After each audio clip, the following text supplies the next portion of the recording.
Okay, in this unit, we are going to discuss angular displacement. We've seen this word displacement before, back when we were talking about linear motion. We had linear displacement, and that was the distance the object moved, the shortest distance the object moved, in a straight line, and we needed to include a direction. Well, this is going to be similar, except for rotational motion. So it's going to be the angle that the object moves, and you're going to include a direction so we know which way to go. So if I'm starting here, am I going to sweep out an angle going this direction or an angle going that direction? Okay? Basically, it is how far something rotates. Okay? Just like linear displacement was a vector, angular displacement is also a vector. Okay? Why is it a vector? Well, it includes a direction. If we are rotating counterclockwise, then it is positive.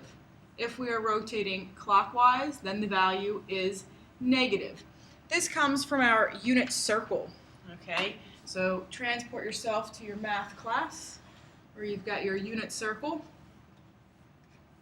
Okay, 0, 90, 180, and 270 degrees. Okay. When we put those numbers in, we went counterclockwise. So that is the positive direction. Okay? Going clockwise would be the negative direction. And again, when we get back to the start, we're at 360. The symbol is the Greek letter theta. And you are going to notice that once we're in rotational motion, our symbols change to Greek letters. Okay? So, units. We've got degrees, which is what we put up here. But degrees is an arbitrary type of thing. Someone just decided to define one time around the circle as 360, and they said, okay, well, if you go halfway, it's half of 360, so 180. If you go a quarter of the way, it's 90. If you go 3/4 of the way, it's 270. So it's this arbitrary value. And then later, someone came along and developed radians, okay? And radians is a more useful tool, okay, because it was developed with the circle in mind, not just an arbitrary value. So how was it developed? Well, it's based on a measurement from the circle, okay?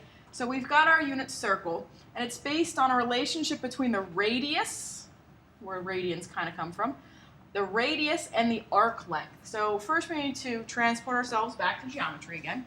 We've talked about arc length in geometry, okay? Arc length is the length of an arc. So from here to here, put that in a different color. Okay, this length, we could measure it, and that would be an arc length. Okay, and radians is based on a comparison of this arc length to the radius of the circle. Okay, what happened was the person that defined radians said that 1 radian was going to be when the arc length was equal to the radius. So when the arc length, S,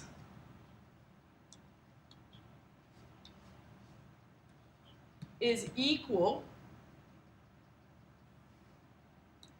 to the radius R, then theta is equal to 1. Okay?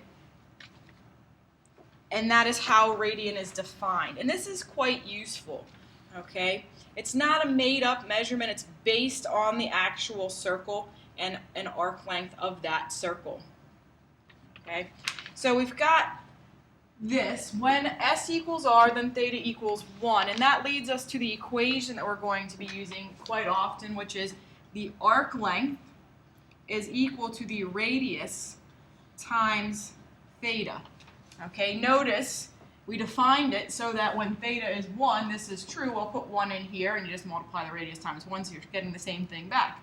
Okay, this equation is only true when theta is in radians.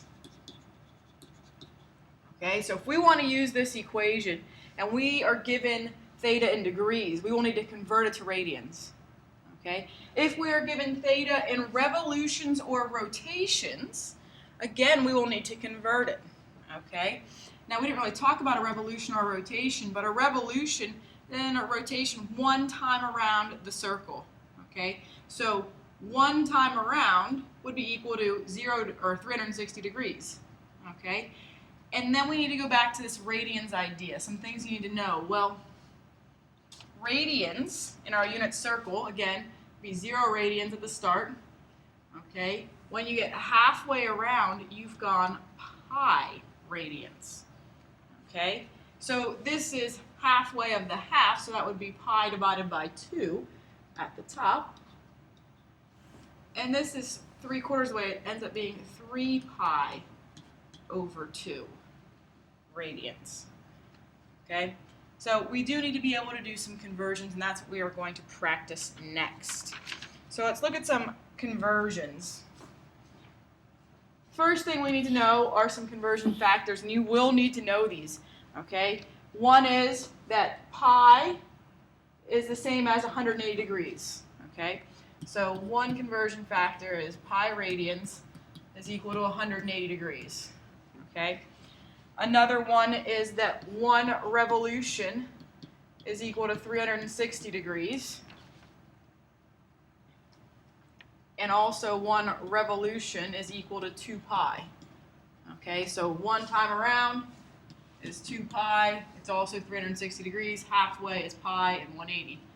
Okay, so let's go ahead and practice our conversions. It's just like we did in the beginning of the year. So let's say we've got 270 degrees.